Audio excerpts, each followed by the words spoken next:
So for the sake of the recording, this is the Board of Health meeting for December 22nd, December indeed. I wish it were all over. 22nd. October 22nd of 2025, and we have a quorum present. There is myself, Catherine Hilton, Arlene Reed, Wim Levine, Garrett Simonson, and we are hoping, let's see, Frank McGinn, that's not a member. That's probably Tom. And we're hoping that Noreen will come. Oh, but let's see. Yes, she said, Noreen says she's coming, so we'll just wait. Okay.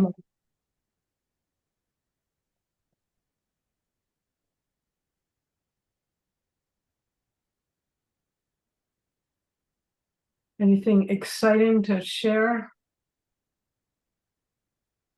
No. Nothing from me. I'm hiding in my bedroom from children and grandchildren. Wow. Are you in a state of exhaustion or what? They're spending a lot of time hanging around here, it seems. You just can't prevent it, huh? Mhm. While Thank we're goodness waiting, you've do got a we, meeting tonight, huh? while we're waiting, do we know how the flu clinic went or the Oh, Yes. right. Yes, we do. We heard that, I heard from Sarah that 98 vaccinations were given. Which Great. is really pretty good in 2 That's hours. great. In a town this size, especially considering how slow and inconvenient it all was. I was there for a full hour to get vaccinated without an appointment, because I didn't bother to make an appointment because I kept hearing about how impossible it was. Boy, when I remember the flu clinics that we put on, and then I compared it to this one. I'm not even going to go to a flu clinic anymore. It's a lot easier just to go to the pharmacy for it. But there were a lot of people, obviously. Some people were getting more than one vaccine. Mhm. But so figure probably there were like 80 people getting vaccinated if there were 98 Right. vaccines given. How did Sarah feel about it? She was sort of accentuating the positive and saying, even though it was slow and people had to wait for a long time and it wasn't very efficient and it wasn't well run, still we got a lot of vaccines given. And that's a lot for a town this size. So Okay. there we go. So that's that. It was kind of terrible. They didn't have enough people, and they weren't well set up. And the person who was checking people in was also sort of running back and forth and managing the lines. And there was a line for people with appointments and a line for people without appointments, and it was Oof. and I stood in line and watched as some very nice young lady nurse sat with a phobic teenager for 15 minutes while people were lining up behind her, because this girl was, she must have been at least 14 or 15 years old. She was like as tall as her mother. And she was not wanting to get a shot.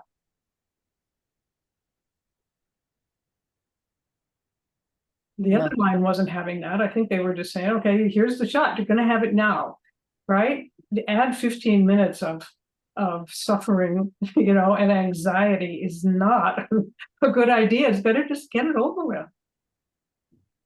So I don't know. But it's good that they had it. All right, back to business now that we're all here. Hi, Noreen, how are you? I'm good, thank you. I'm sorry I'm late. Not a problem. So we haven't done anything. We didn't want to do it without you. First thing, how about the minutes? can I hear a motion to either accept or amend the minutes that I presume I sent out last week or 2 weeks ago? I move to accept the minutes as conveyed to us. by And do I hear a second? Second, Who was that, Wim? Wim. Thank you, Wim. Okay, discussion. Hearing none, all in favor? Arlene, Arlene, yes? Garrett, Garrett, yes. Noreen, Yes. who did I miss? Wim? Yes. Yes. All right, as usual, it's all unanimous. I have some updates on the beaver situation. I'm not going to open this up for another discussion. I just want to tell you what's going on. We have received from the Emergency Management Director, Chief Zerwanka, an email expressing concern about the dam in general. And he noted that there's a sinkhole forming near the culvert. And he's concerned that if it's not taken care of, if the dam isn't removed by winter, that ice forming up against the culvert is going to affect the structural integrity and possibly sort of scrape away at the dirt underneath. So we really are approaching that emergency that we were talking about last time. And we voted last time to hold off on issuing an emergency certification until we received applications for beaver removal, which we have. We have received one from the town and one from Pinebrook Camp for trapping in Shutesbury, on their property in Shutesbury, because some of it is in Shutesbury. And Pinebrook Camp has also secured a permit from the Wendell Board of Health. So we're good to go. I'm going to go ahead now and, as we voted to do, issue the emergency certification and the permits, the trapping permits.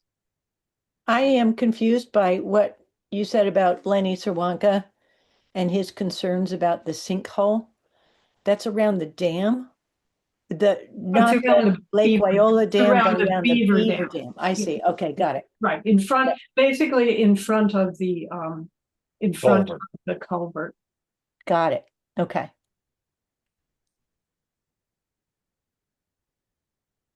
Right, as far as I know, the main dam is fine. So that's where we are there. So has everybody had a chance to read the stuff about enacting regulations and the specific regulations that have been suggested to us? Yes.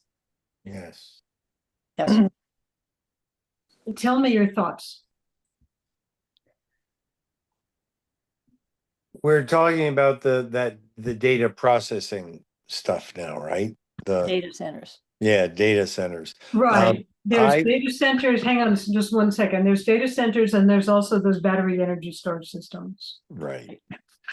So, yeah, I read the Wendell document and it seemed ironclad to me. It was very thorough, I thought, with all potential hazards that they might someday confront. And that's happening. My question was, is this going on with boards of health statewide now?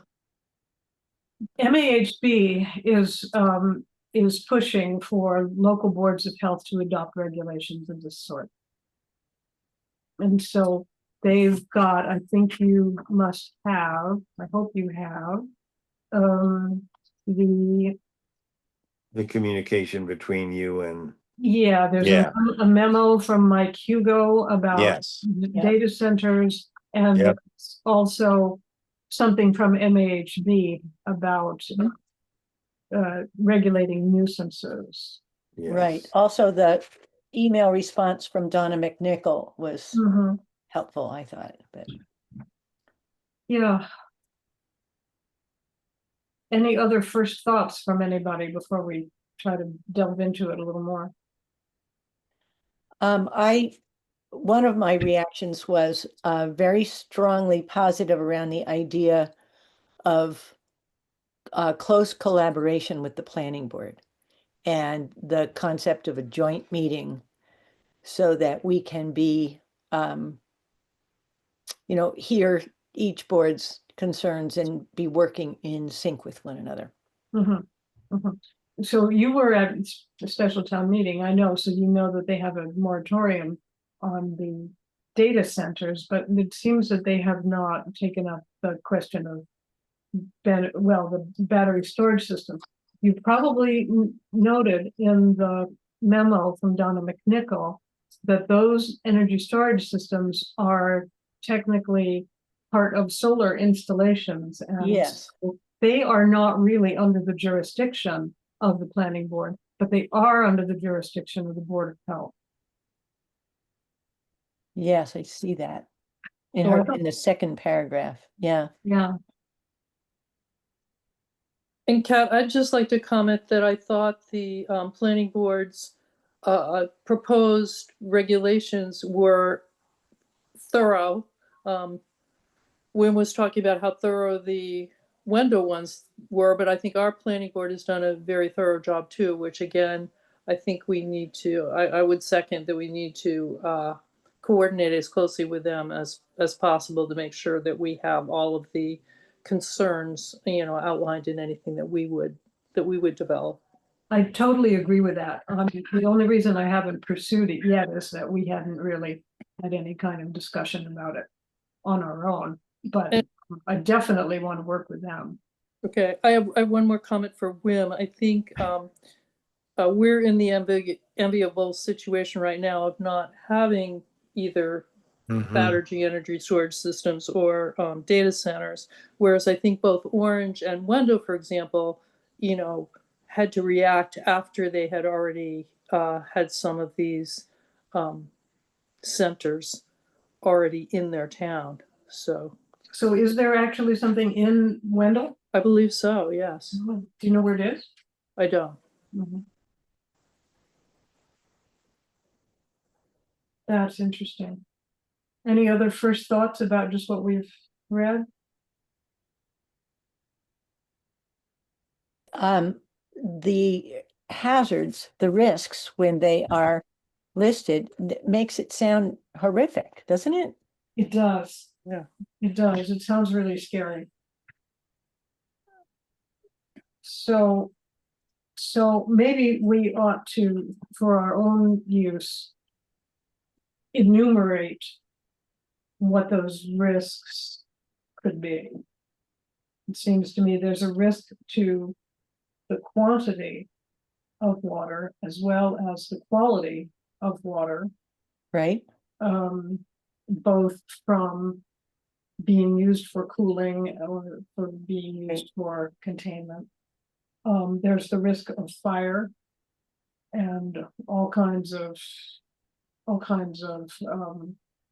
Toxic toxic waste. chemicals that would be created by the fire and also possibly by fighting the fire. Right. Yeah, those water concerns, the amount of water that a facility like this, a data center or a battery storage center could pump out of the ground and what effects it would have on the aquifer and on nearby wells, or maybe even not nearby, maybe more distant, because the aquifer, it's hard to map that, but especially at times of drought like we've had this summer, it could be catastrophic for nearby wells. And then one thing I am not clear of is after they've used the water for cooling, what do they do with it? Does it get dumped into a septic system, or is it put back into a reservoir for reuse? Or nowhere in any of this information did I read about what they do with all this water in the cooling system. Is it just circulating? I don't know. Yeah. That's something that we really need to find out. Or if it's constantly being pumped and disposed of, pumped and Yeah, disposed of, no, that's not then, sustainable at all. yeah. But there have been stories apparently in the news about places where these things have gone in, and they have done just that. They basically pumped the town dry. Yeah. Yeah.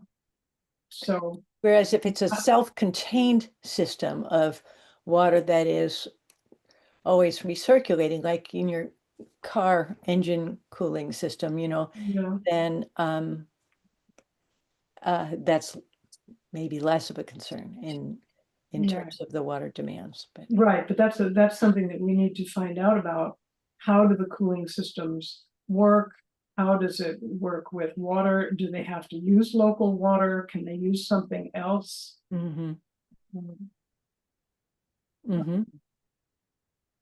Right. Yeah, Are we still listing concerns, Kat? yes, please. Okay, so some of the others that were mentioned were things like there's a potential to stress the grid, have additional energy demand, and we have a number of different grids in town. Some that I think still function better than others. Mhm. There's noise generated from the generators. And the fans, Yep. yep, which are 24/7. Along with the fire, there are concerns for toxic smoke, should there be a fire. Mhm. There are noxious particulates that get into the atmosphere. And those have been linked to asthma and heart disease. I'm just taking some of the stuff out of that. Yeah. Right. And then there's the lighting, which for security purposes, the facility needs to be lit, and light and visual disturbances are Mhm. concerns. And there's also the potential to raise the local temperature. Mm-hmm. Right. Right, obviously not as big a concern in a rural area like this. No, Um, we hope.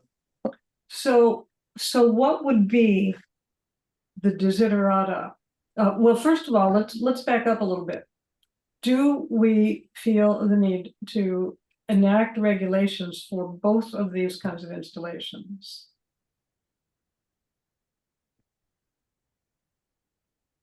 That's a good question, and I'm not sure, maybe someone can enlighten me.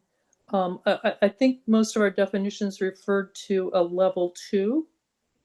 Are we clear what that means? As opposed to? Not at all. Yeah. Not at all. I'm not.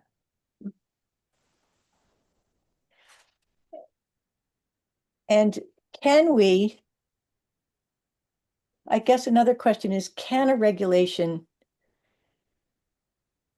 a single regulation cover both data centers and battery and BESS, the battery centers? Or must there be two separate? Do we need to deal with these kinds of facilities separately? I tried to ask Mike Hugo about that, and I didn't really get, I don't think I really got a Yeah, answer. Because it sounds like the concerns are essentially the same. Absolutely. With more battery banks, obviously in the battery center, but so there's a greater thermal meltdown or fire risk in the Mhm. battery centers. But so it's a matter of degree, but it sounds like the risks and the the potential risks and nuisances are the same for both types of centers. Right, we'll have to see if we can combine them. Even if we can't,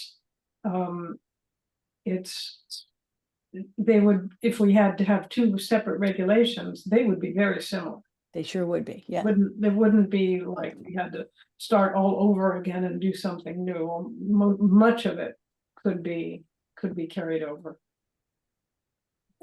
And I think that gets back to the question too of not only the two kinds of facilities, but do we need to regulate both the large scale and the small scale, which were defined in some of the documents? Because there are two sizes apparently. Or there's more than two sizes, but there's definition in terms of what is considered a large scale versus a small scale. It's an interesting question whether we could limit it to small scale Right. facilities and not have, and basically prohibit large scale ones. Yes. And I wonder also if we could, if it would be possible for us as the Board of Health to, yeah, it would have to be us, I guess, to prohibit them in certain areas of the town. Using the zoning, zones, right? So that we would prohibit them in the more densely populated areas of the town, and those would be, if I understand the map right, those would be the town center and the Lake Wyola district.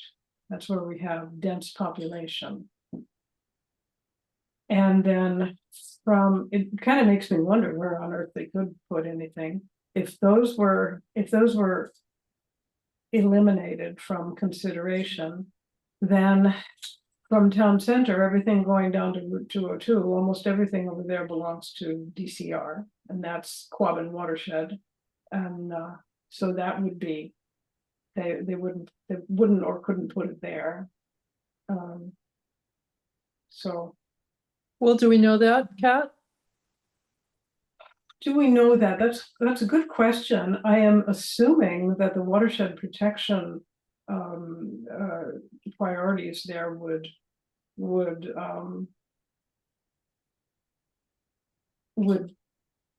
override any other concerns.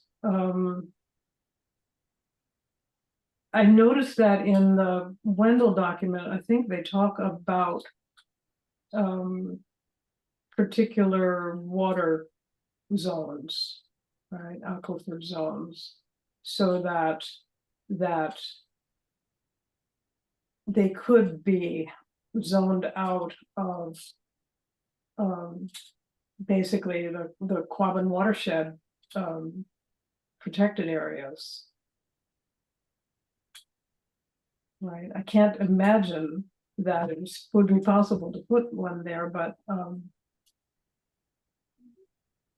it probably would be better for us if we can legally do it, to prohibit them from being there, because all of these pollution concerns for our town and our wells and our aquifer are also valid for the reservoir. Right? Right. Mm-hmm.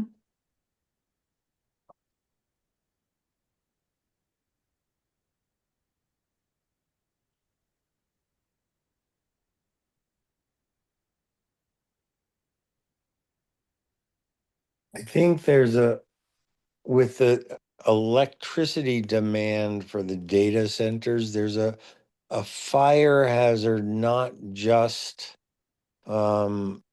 at the site, but with transmission lines to a site. I think a lot of these fires in the West, they've been shown to be caused by power lines. Yes.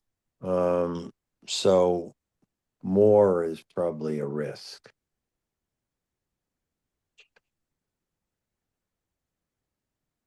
Do you think that it would be less of a risk if we could limit this to the smaller scale installations? I don't know enough about these things, and what they look like or what they require, but we're just so heavily wooded here. It's I know a fire here could be really devastating. yeah.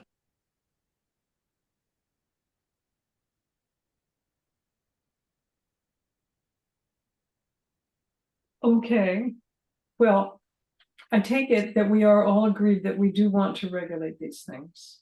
Yes. Yes. There's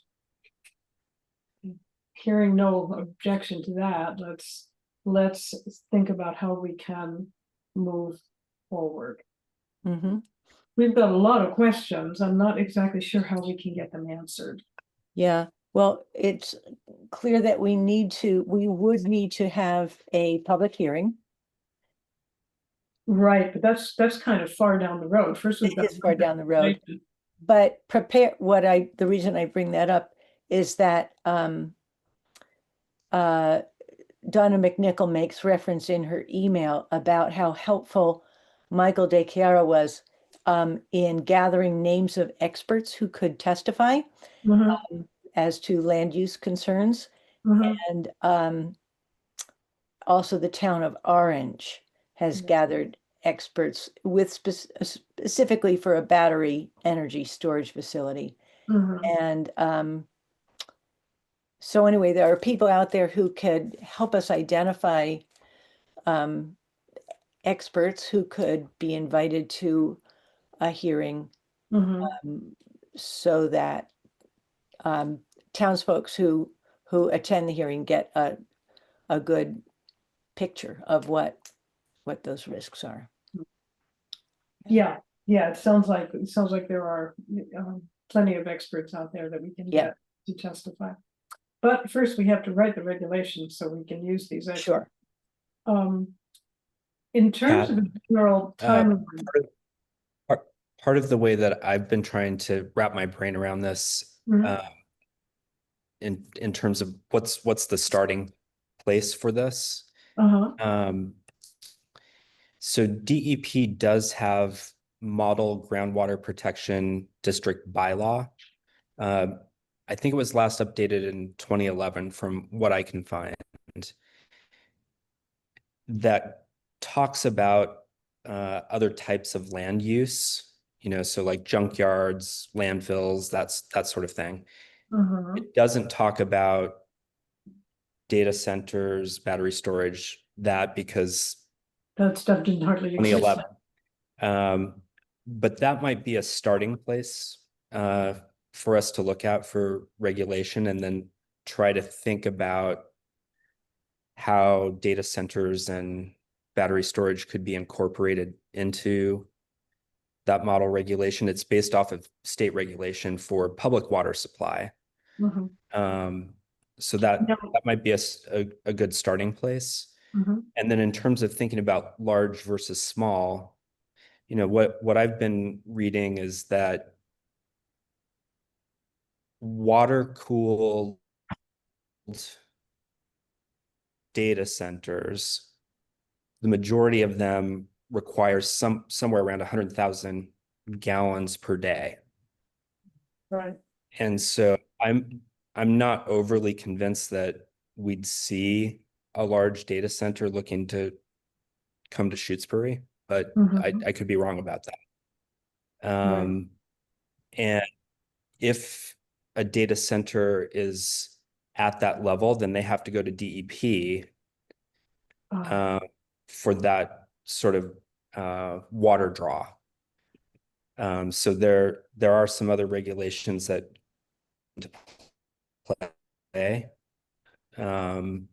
So in addition to the planning board working with us, I'd also want the fire chief, EMD, to participate, because I mhm, think that there's fire regulation that could come into play and help with this.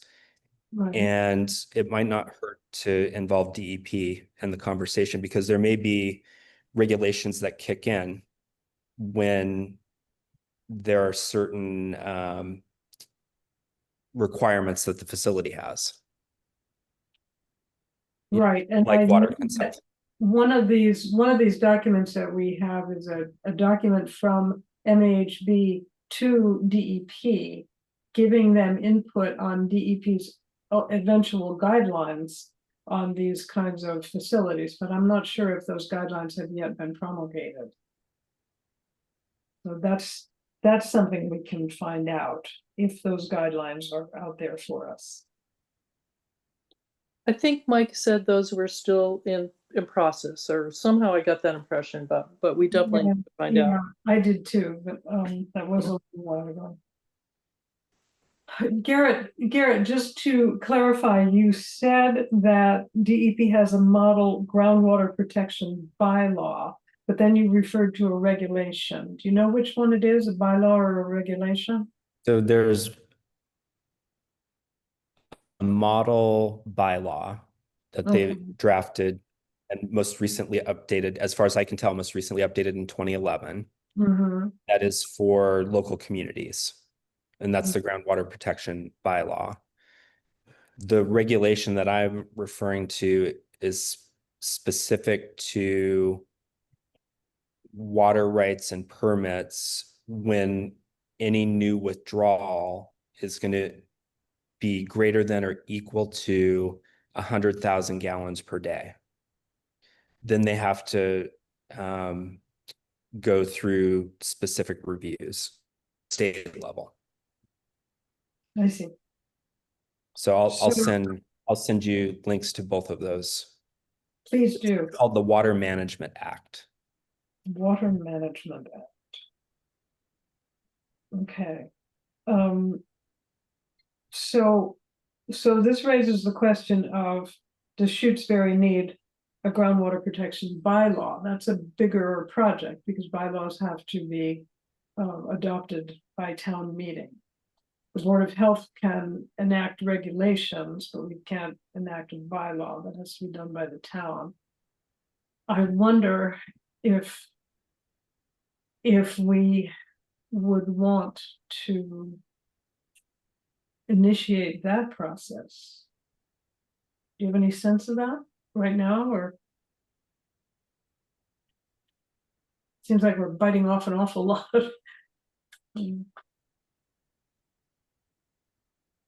Well, if it's a joint effort by Mm. two boards and professional emergency management staff. Right. Yeah, it is a possibility. As far as timeline, I have been thinking that if we're going to have these regulations, it would be good to have them in place before annual town meeting, if at all possible.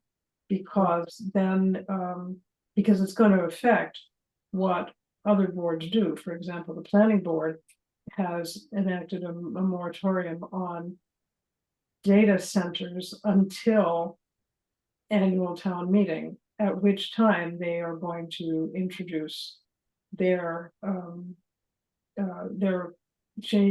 proposed changes to the zoning bylaw with respect to the data centers. And while I do want to work with them, I'm taking seriously what Mike Hugo is saying, and also Donna is saying. The public health piece comes first, and all the other parts come after that. So I don't have any problem with our enacting the regulations before town meeting. And in fact, I think it's preferable. Pat, another thing is occurring to me that we might ask Mike Hugo about, Mhm. and that is other communities are in this process or have had to deal with these issues previously. I'm wondering if any of these regulations that have been promulgated in communities have been put to the test in the courts or in any other way that we could, we learn from other communities' mistakes. Right. Yeah, that is something that we could ask Mike Hugo about.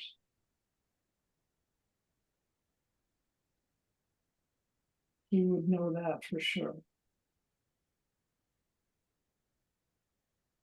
Mm-hmm. And he would also know, presumably, if any regulations are out there, for example, the one in Wendell, have been approved by. DEP. Is it the Attorney General's office that has to do that? Yeah. Or is it somebody else when it's a Board of Health regulation? Yeah, it would be helpful to have a boilerplate type of document that we know has been successful. right, Yeah. It's a good way to put it. yeah. Okay.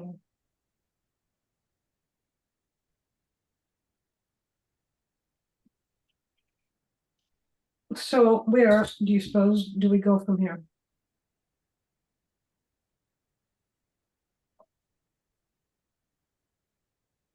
Yeah. Good question. Okay, well, one thing, okay, let's kind of have a list of things we're gonna do. One of them is Garrett is gonna send us links to some DEP information, and we can review that. And we can also find out if DEP guidelines are available. Which I doubt, but we can at least find that out. There is. There's another thing I thought we could find out. Whether proposed municipal regulations in Wendell and Orange have already been accepted. Right.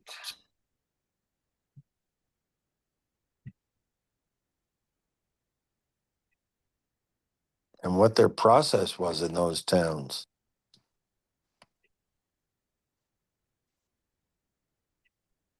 Say more about that. Like, what, did it go to the planning board? Was it a collaboration between Board of Health and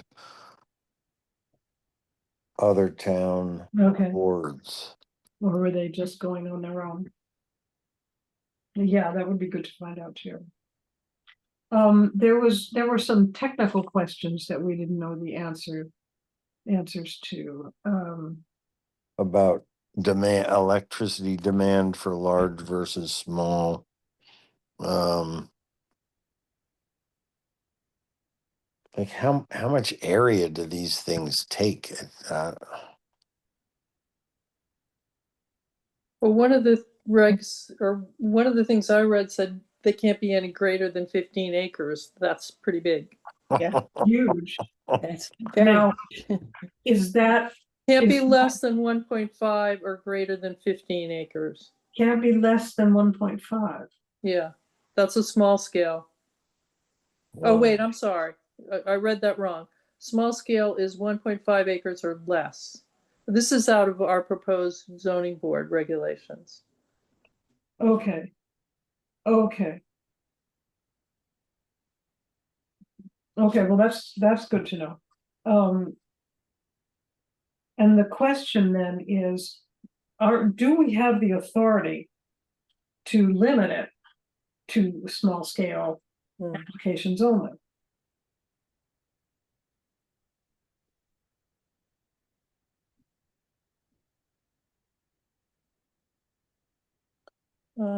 Seems like we had a bunch of other technical questions.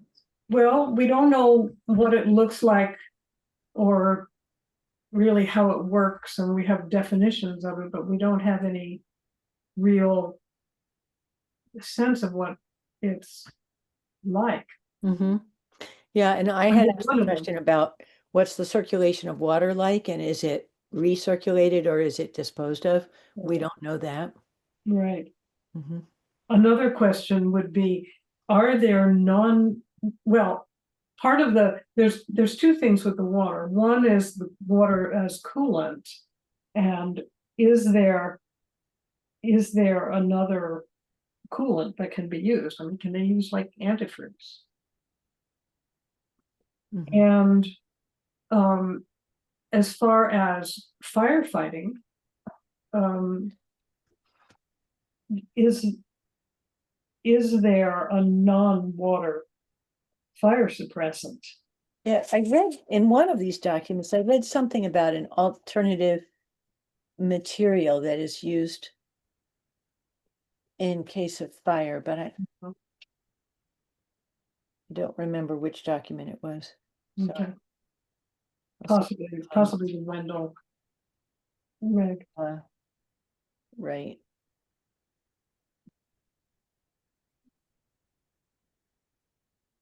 All right.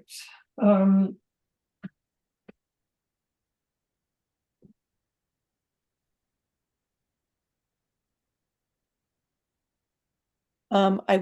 It would be good to know whether or not one of, like, say Wendell's regulation, did they use some boilerplate that I'm sure not all of this verbiage is original from them, so they Right. probably used a model. There was a model out there for them somehow, and I wonder if we can access the same model.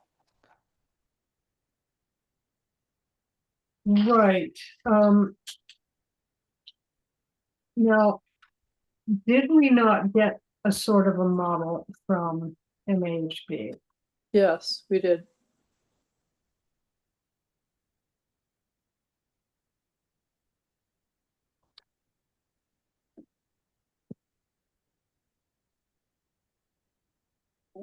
We did, but I'll just have to say on my part, it's still left a lot of unknowns for me. I wouldn't know how to fill out that model. Let's put it that way. Uh-huh, Yeah, I don't have enough knowledge to fill out that model. right. right. I think none of us does. Well,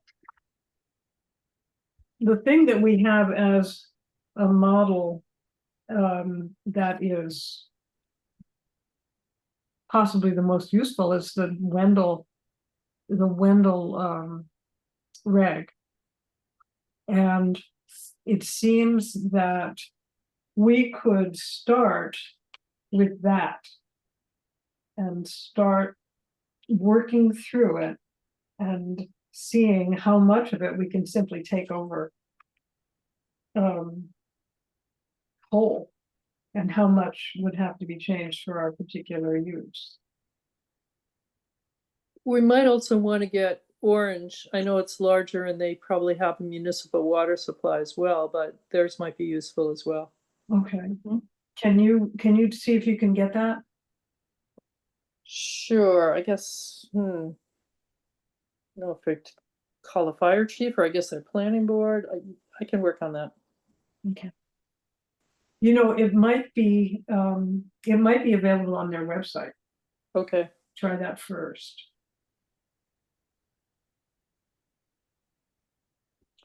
I have just one other comment when you were asking about steps.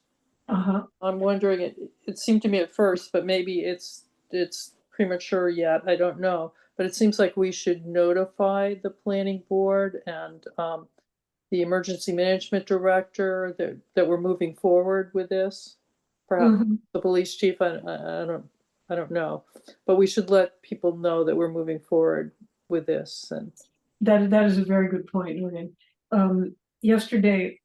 Yesterday I went to a meeting of the various department heads and board chairs and stuff. It was held by the FinCom, and they wanted to talk about revenue and just financial issues in general. And the point was made that with all the turnover in town hall, communication hasn't been very good, and they suggested that we just over communicate, tell everybody what we're doing, so that we can be sure that it's known. So I will do that. I will let everybody that I can think of know that we are working on this. Mhm.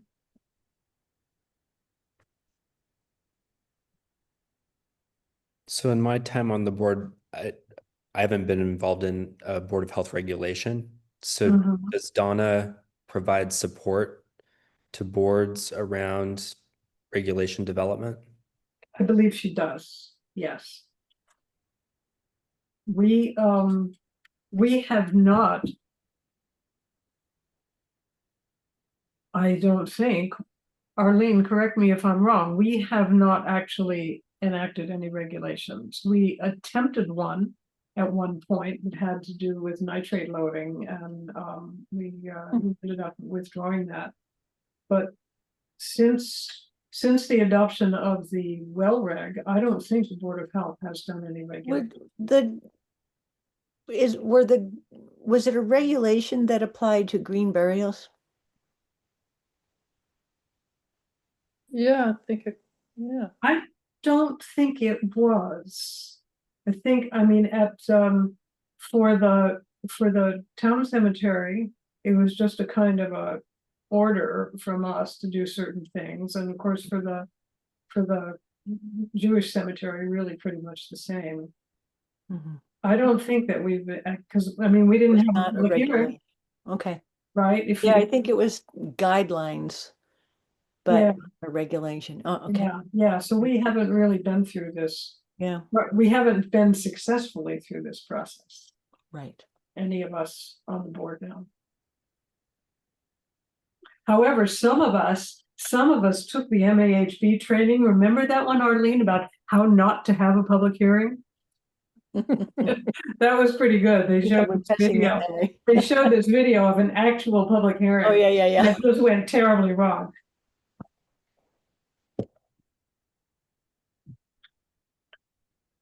Yeah, so, by the way, in Donna's email, 3 paragraphs into her email, she says, she's referring to the MAHB website.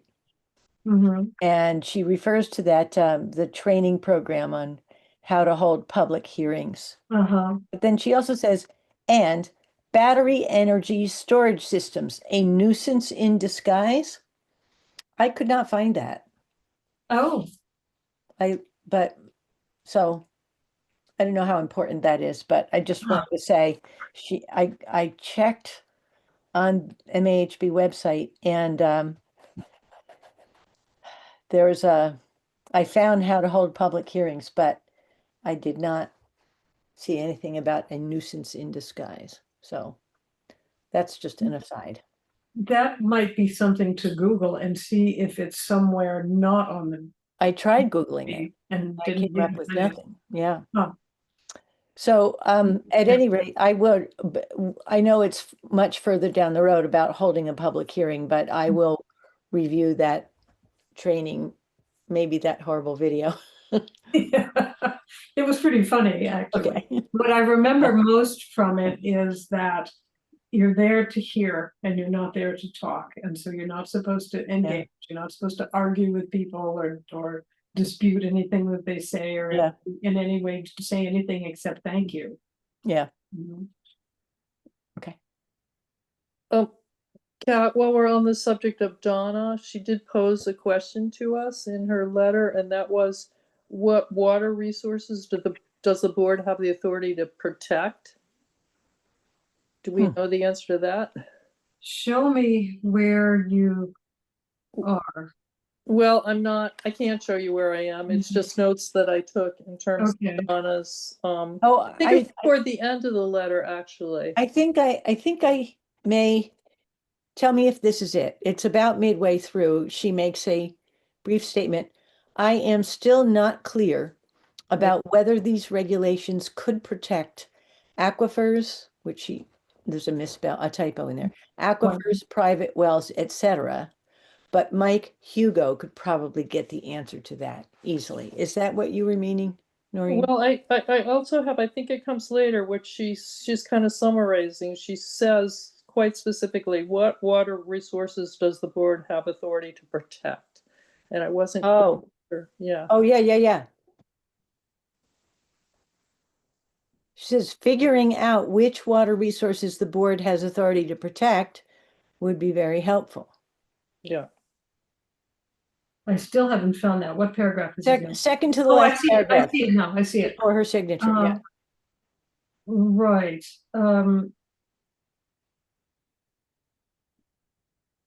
Yeah. Yeah. Right, and she says Board of Health regulations may have more authority for protection of other water resources. What I think we're going to have to do is in the MAHB memo that goes to DEP, BFPR, whoever the hell that is, and DOER, June 11th, 2025, it gives the authorities, right? What authority we have and what noisome trades are and so on, and what nuisances are. And I think we should review that really closely to see if we can get some sense of that. Whether we can claim to be and actually be protecting the aquifers. Now, it seems to me that when Mike Hugo came to our meeting, I asked him about that. That if we could do that, if we had, or if we wanted to do that, would we have to have, a full hydrogeologic survey of the town or areas of the town? And he said probably so, and there might be resources out there.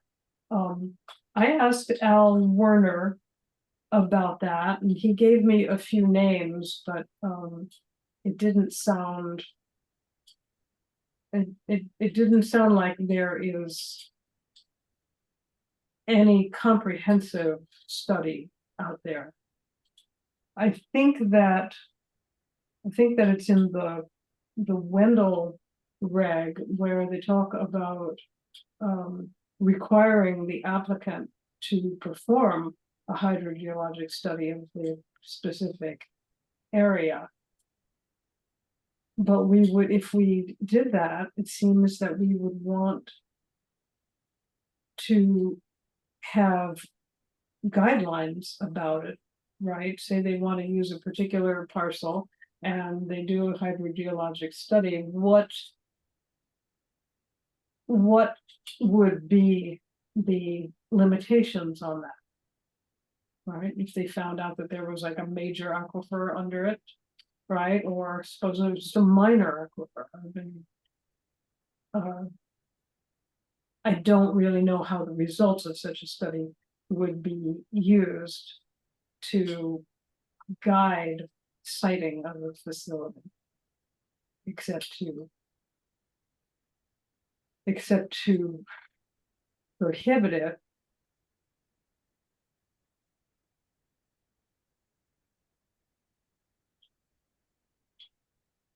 And I can't comment on that, but I did find my notes from when Mike Hugo was here. Mhm. He did say there's a need for an aquifer study, and there may be a watershed data from the Quabbin study. Mm, Ask Al about that. okay,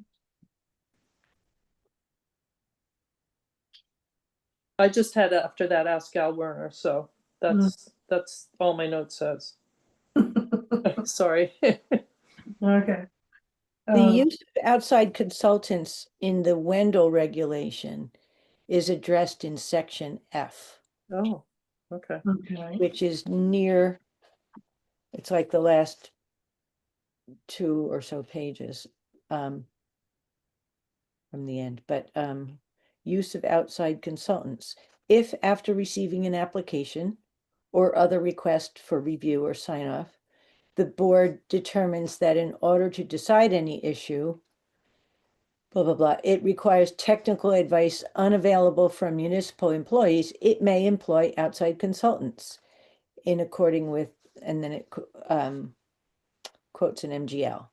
mhm, And the applicant has to pay the consultant fee. right, Um, right, and we could do that, but the question still remains for me, what do we do with the knowledge that we get from that? yeah, Mm. yeah. Kat, and looking more closely at the model bylaw, there is also a DEP model Board of Health regulation. So I sent that to you as well. Excellent. Oh, good. Okay, so it seems like a little bit more delving Mm. is gonna be required. So we have something about the size. So we have some technical questions. right? About cooling and fire suppression and so on, and what can be used for those things, and can we avoid using a lot of water? So that's sort of technical. I'm not sure how we can find that out. Um,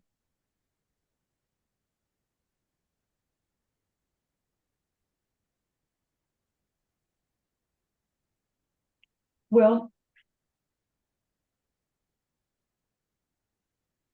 let's find out what we can.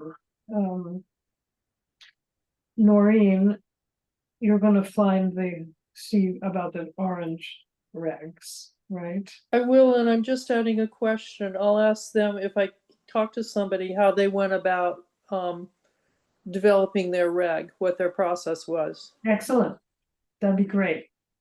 Um,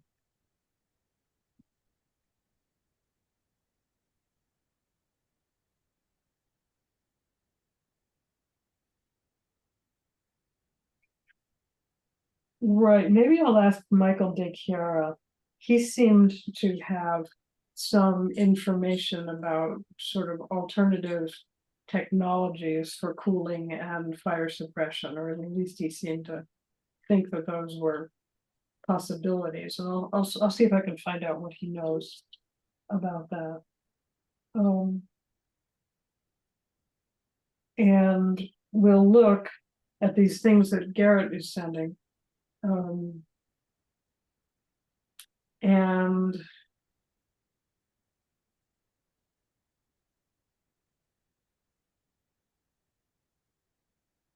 I will try to, between this meeting and the next, I will try to start working through the Wendell reg and seeing how much of it seems to be applicable.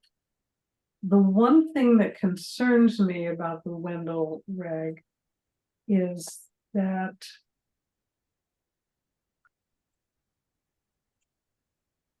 I don't see, or I haven't seen from my first reading of it, first couple readings of it, where they give themselves authority to reject an application. I mean, a lot of this is about, a lot of the reg seems to be about how the applicant has to prepare the application and things that they have to do both on paper and on the ground. But, and I can see that a proposal, an application could be rejected if they fail to meet those standards, but those requirements, but are there overarching authorities in which they can say, a Board of Health can say, you can't put that here, right? No matter how many of your requirements you do and study this and that and build this and the other thing and put up so much money and so on. I mean, we need to have the authority to say that there are some places where you just can't do this. Yeah. I didn't notice that in the Wendell reg, but I'm going to read it again more carefully and see if we can find that. And also, I guess this is a question for Mike Hugo. To what extent do we have that authority? And it seems to me that in the noisome trades legislation, we have that. But at least in the Wendell reg, they haven't made it, they haven't put the requirements for that. They haven't said, we're not going to approve applications if they're, well, wait, they did talk about a water protection zone, did they not, in Wendell? I don't recall that. Protection zone.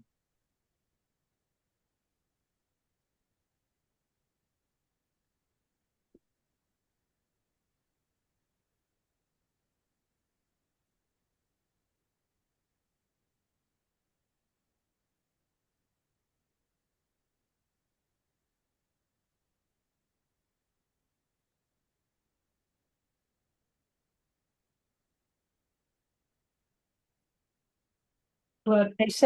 They say to promote protection of water resources, Mhm. all BESS installations shall be sited at least 150 feet from any water supply well and any septic system, and a minimum of 50 feet from each property line of the site. Right. But that's as far as I can see about water protection zones. I will look harder for that because it Okay. seems to me that either they or somewhere in one of these documents, the water protection zone was mentioned. And I wondered Yeah, what kind of water protection zones. right, because that doesn't address How they get, wetlands and like, yeah. right, that's a good point. There's the whole wetlands thing. Um, I would assume that any application for such an installation would be pretty far, like out in the woods.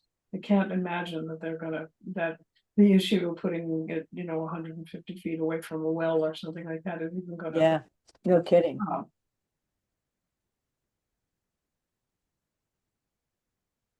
And of course, you have to wonder about Coles.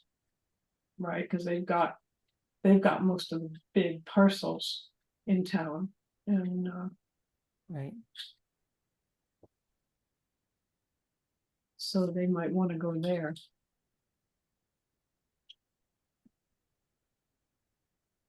All right, well, I think we've got our work cut out for us. Yeah.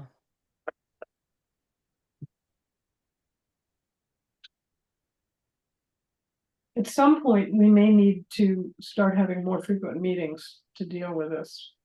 But I don't think we have to do it yet, do you? I don't get that sense, no, but Okay. is there any homework y'all want to assign to me? Well, And let's see.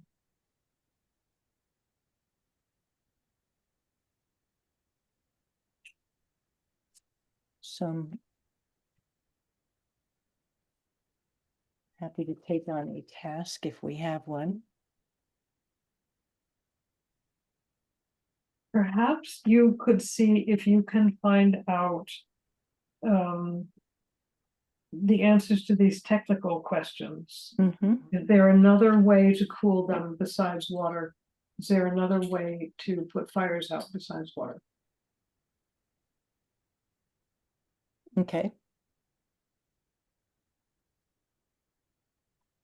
Are there towns in Western Mass where we know these facilities have already been approved and constructed? So I think there are 3 in Springfield. And there's a big one going to be built in Westfield. But it's not constructed yet. Right. Uh-huh. I think there's 49 statewide. Maybe we could do a field trip someday and go visit one of these places. That would be good, actually. Get an idea of what they're like. Most of them are Greater Boston. Yeah, sure. Makes And sense. there's some pretty big solar sites in Orange. So I'm Right. assuming they involve data centers and, And battery storage. yeah.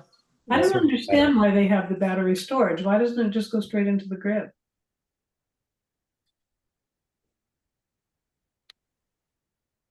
Maybe they're looking to be a source for power when the grid goes down. I don't know. I'm just talking out my ears, but Yeah, I don't get it, but obviously I don't either. it's a big deal. And they want them. It seems to me, Kat, if someone else wants to volunteer for an assignment, that we could, find out too, who has promulgated these regs and if they've been put to the test in any sort of way in any of these towns. Right. Right. I also note from, and I've read in the paper, Mike Hugo said that Barry is in the process of doing the same thing we are, and so is Plainfield. Uh-huh. I can try and get in touch with Springfield or Westfield Okay, through the Board of Health first, and Hugo has a list of all that personnel, right? Or I what it's expect, called, I expect he does. yeah. All right. I'll see what regulations they have. Okay. And maybe while you're at it, you can see, you can find out which towns do have regulations already. Well, we assume Boston does, but we care more about Western Mass, is that true? Or anywhere? It's probably more relevant because of the differences between Greater Boston and Western Mass. Yeah, I would think so. Yeah.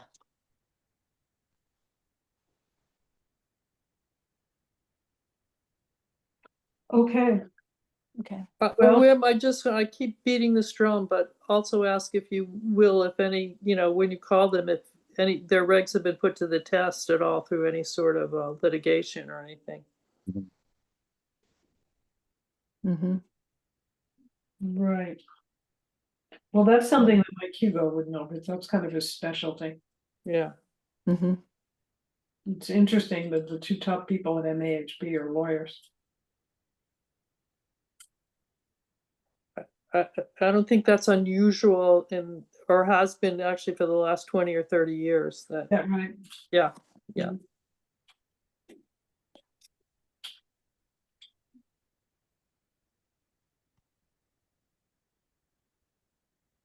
Okay. I'm thinking that there was something else I wanted to tell you or ask you. Let me have a second.